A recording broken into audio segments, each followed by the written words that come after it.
Hello everyone, my name is Arjun. I'm 10 years old and I recently participated in Coda 2021 and I secured champion in it. If you don't know what I made for the competition, I made a robot that's called Mr. Doctor and he is a doctor plus a teacher. If you didn't watch that video, I'll have a link down below in the description. Please do watch it. But then, because I won, Stempedia sent me an award and I'm so excited to look what it is. Are you too? Let's get into it. So let's see what it is. I've already cut all of the sellotapes, so now this, and here's my medal. It looks really cool. It almost looks like gold actually. And my t-shirt and my certificate is over here. This t-shirt looks so cool. Create things you wish existed. It looks so cool. And this is my certificate, champion.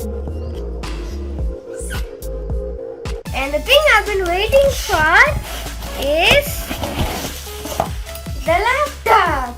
It is a Lenovo laptop and I think this processor is i3.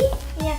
So this is Intel Core i3 and the IdeaPad Slim 3. Thank you for Kodama and Stempedia for giving me this amazing gift. I really enjoyed it.